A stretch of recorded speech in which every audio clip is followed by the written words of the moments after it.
अस्सलाम वालेकुम दोस्तों, आपका अपना भाई आज एक नई वीडियो के साथ हाजिर खिदमत है। उम्मीद करता हूँ कि मेरे तमाम कबूतर परवर भाई बाखैरियत से होंगे। दोस्तों चेक करें, आज माशाल्लाह हमारी अलजहूर परवार टूर्नामेंट मिंचनाबाद में ये एक हमारी विनर हुई है कबूतरी गुड्डी। चेक करें माशाल्लाह से बहुत फिट फाट बैठी है, आपके सामने ज़ेर स्क्रीन आपको नज़र आ रही है। ये काली चीनी के साथ जो बैठी है शाकी कबूतरी, ये गुड्डी अल्हम्दुलिल्लाह आज मिंचनाबाद में हमने 2 पॉइंट विन किए हैं, एक शहर मिंचनाबाद का और एक महल्ला ईदगाह का। तो दोनों बहनें हैं अल्हम्दुलिल्लाह, अल्लाह पाक ने बहुत इज्जत दी है। दोस्तों वीडियो अच्छी लगी हो तो लाइक एंड शेयर कीजिएगा, चैनल को सब्सक्राइब करें, बेल आइकॉन के बटन को प्रेस करें ताकि हमारी नई आने वाली वीडियो को बआसानी देख सकें। ये चेक करें उस्ताद बाबर के घर का मंजर। अल्लाह मुबारक मंजूर उस्ताद जी, मुबारक उस्ताद मोहतरम। अल्लाह ताला ने बड़ा करम किया जी। आज गुड़ियां फिर विनर हो गई हैं, गुड़ियां विनर हो गई, गुड़ियां दोवें गुड़ियां विनर हो गई साल। आज उस पॉइंट दी विनर भी ते इस पॉइंट दी विनर। बहुत बहुत मुबारक हो उस्ताद जी।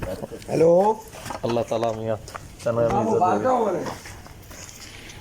तोर भाई माशाल्लाह आज ਤੁਹਾਡੀ गुड्डी विनर हो गई है। माशाल्लाह मुबारक हो जी सारों। एक गुड्डी आज दो गुड्डियां विनर हो गई हैं इंशाल्लाह, उधर विनर हुई है तो आगे भी इंशाल्लाह अल्लाह पाक विनर करवाएगा जी इंशाल्लाह।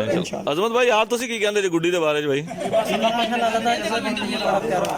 पीर मुदस्सर साहब। दोस्तों महल्ला ईदगाह में ये दूसरी गुड्डी चेक करें, ये माशाल्लाह से विनर हुई है माशाल्लाह जी। आज गुड्डी मोड़ च वधी है ते बयान तो नहीं लेना दनी साहब, की बयान है ਤੁਹਾਡਾ? अल्हम्दुलिल्लाह जी आज इंशाल्लाह मादी फिर मुड़ जानी सी।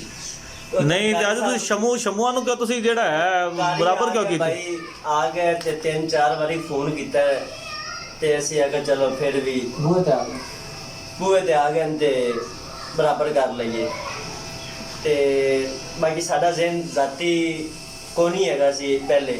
अच्छा, बस इन्हां दी वजह तो ही ना बराबर कर लिया सी। किंदी वजह तो बराबर? उस्ताद अबू बकर ਜਿਹੜਾ ਹੈਗਾ ਕਹਿੰਦਾ ਜੀ ਅੱਬੂ ਨੂੰ ਅੱਖਾਂ ਨੇ ਤੇ ਫਲਾਣੇ ਨੂੰ ਅੱਖਾਂ ਨੇ ਤੇ ਧਮਕਾਣੇ ਨੂੰ ਅਸੀਂ ਚੁੱਪ ਕਰਕੇ ਬੂਏ ਤੇ ਆ ਗਏ। ਇਹ ਕਬੂਤਰੀ ਕਿੰਨੇ ਵਜੇ ਜਿੱਤੀ ਤੇ ਕਿੰਨੇ ਵਜੇ ਜਿਹੜੀ ਇਹ ਸੁਬਹ ਜਿੱਤ ਗਈ ਸੀ 9:30 ਵਜੇ ਜਿੱਤੀ ਹੈ। ਹਾਂ ਢੋਲੇ। ਅੱਛਾ ਤੇ ਉਹ 9:30 ਵਜੇ ਜਿੱਤ ਗਈ ਸੀ ਅੱਛਾ ਤੇ ਬੈਠੀ ਹੈ 2:25 ਮਿੰਟਾਂ ਤੇ ਬੜਕਾ ਤੇ ਆ ਪਸੀਨਾ ਵੇਖ ਹਾਂ ਮਾਦੀ ਹੁਣੇ ਬੈਠੀ ਹੈ ਤੇ ਤੁਹਾਡੇ ਵਾਲਾ ਬੱਚਾ ਵੀ ਹੁਣ ਆਇਆ ਹੈ।